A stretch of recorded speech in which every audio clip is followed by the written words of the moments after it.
প্রখ্যাত লেখক সমরেশ বসু বলেছেন, যখন অনুগ্রহ এবং সংস্কৃতি হাত মেলালো তখন শাড়ি জন্ম নিল। আহা, শাড়ি শাড়ি শুধু পরিধেয় বস্ত্রই নয়, বাঙালি জাতির এক গৌরবময় সংস্কৃতির প্রতীক। বরং বলা চলে এটি একটি শক্তি, একটি পরিচয়, একটি ভাষা, একটি আভিজাত্য, একটি অহংকার। শিল্পীর কাছে শাড়ি একটি ক্যানভাস, একটি বিশেষ শিল্পকর্ম যা বাঙালি সংস্কৃতির নান্দনিক পরিচয় বহন করে। বাঙালি সংস্কৃতিতে এই পোশাক তাই সেই প্রাচীনকাল থেকে একটি গুরুত্বপূর্ণ জায়গা দখল করে নিয়েছে। বর্তমান সময় পরিবর্তনের সাথে সাথে বাঙালি সংস্কৃতিতে মিশ্র সংস্কৃতির প্রবেশ করার কারণে শাড়ি পরার প্রচলন কমে গেলেও ধর্মীয় উৎসব কিংবা বাঙালি সংস্কৃতির ঐতিহ্যময় দিনগুলিতে নারীরা শাড়ি পরিধান করতেই এক বিশেষ আনন্দ উপভোগ করে থাকেন।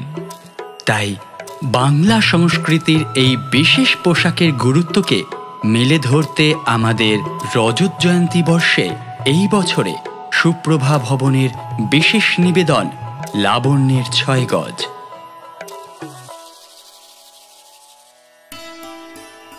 বাঙালি তথা ভারতবাসীর কাছে শাড়ি হচ্ছে তার গর্ব, সর্বশ্রেষ্ঠ অঙ্গশোভা। তাই আবহমান বাংলার ইতিহাসে শাড়ির স্থান অত্যন্ত গুরুত্বপূর্ণ। তবে এই শাড়ির ইতিহাস বড়ই বৈচিত্র্যময়। সম্ভবত ইতিহাসের প্রাচীনতম পরিধেয় বস্ত্র এই শাড়ি। শাড়ির প্রথম উল্লেখ পাওয়া যায় হিন্দু স্তোত্রের পুস্তক ঋগ্বেদে। শাড়ি তখন ছিল সেলাইবিহীন পোশাক মাত্র, যা সাধারণত গজ হিসাবে পরিমাপ করা হতো। ৬ গজ সেলাইবিহীন বস্ত্রই নারীর লাবণ্যময়ী রূপকে প্রস্ফুটিত করত। প্রাথমিক হিন্দু সাহিত্য থেকে বৌদ্ধ ও জৈন সাহিত্যেও শাড়ির অবাধ বিচরণ লক্ষ্য করা গিয়েছিল। ঋগ্বেদ অনুসারে বিভিন্ন ভারতীয় মূর্তির গায়ে পোশাক হিসাবে শাড়ি জড়ানো ছিল। এমনকি শাড়ি ব্যবহারের প্রমাণ মেলে মহাভারতেও। সেখানে দ্রৌপদীর যে বস্ত্র হরণ করা হয়েছিল সেটাও শাড়ি ছিল বলেই অনুমেয়। শাড়ি হচ্ছে কালজয়ী একটি পোশাক। তাই বলা যায় ভারতীয় উপমহাদেশে শাড়ি আর নারীর যোগসূত্র হাজার হাজার বছরের পুরনো। বর্তমান যুগেও আধুনিকতার ঢেউয়ে শাড়ি আজও ধরে রেখেছে তার ঐতিহ্য। কালের বিবর্তনে শাড়ি তাই হারিয়ে যায়নি এখনো, বরং হারিয়ে যেতে পারেনি বলেই শাড়ি ফিরে এসেছে বারংবার তার নানা রূপে, নতুন আঙ্গিকে, নতুন নকশায়। এমনকি বদল ঘটিয়েছে তার বুনন ও পরিধান কৌশলেও। তাই তো শাড়ির এত সমারোহ, কখনো তাঁত, কখনো পার্সি, কখনো বলিয়ান্ত, কখনো কাঁথা আড়ি। বিভিন্ন সাজে নিজেকে নতুনভাবে সাজিয়ে ফিরে ফিরে এসেছে। আর দেশি শাড়ি তো আছেই মহা সমারোহে বাঙালি নারীর আলমারির তাকে।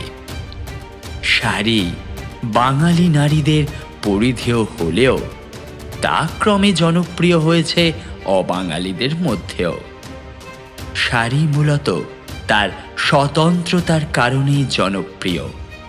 বিশ্বব্যাপী ভারতীয় ফ্যাশন প্রবণতা বৃদ্ধির কারণেই শাড়ির জনপ্রিয়তা আজ আন্তর্জাতিক স্তরেও।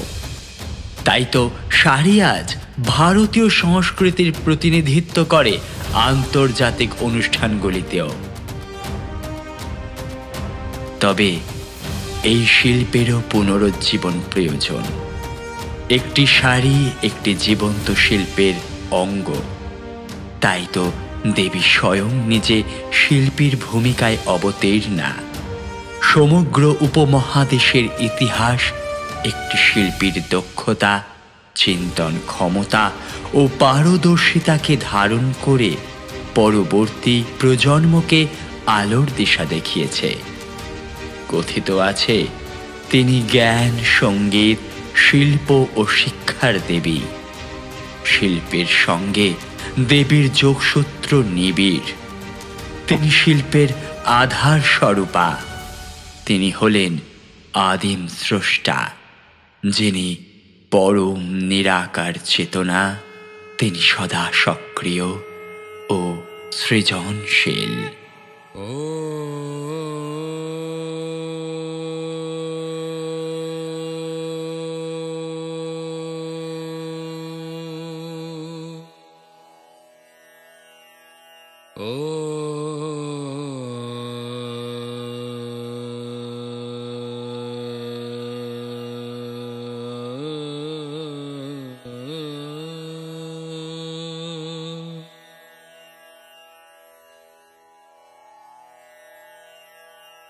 या कुन्देन्दु तुषारहारधवला, या शुभ्रवस्त्रावृता, या वीणा वरदण्डमण्डितकरा, या श्वेतपद्मासना, या ब्रह्मच्युत शङ्कर प्रभृति देवैः सदा वन्दिता, या माङ्गपतु सरस्वती भगवती निःशेष जाड्यापहा, शुक्ला ब्रह्म विचार सार परमाद्या, जगदापिनी बीना पुष्पक धरिणीम भयाद्यां, जाड्याधङ्करापहा, हस्ते स्फटिक मलिकां विदधति, पद्मासने संहितां वन्दे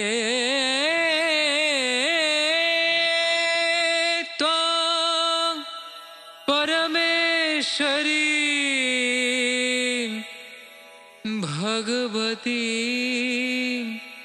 बुद्धिप्रदा शारदा।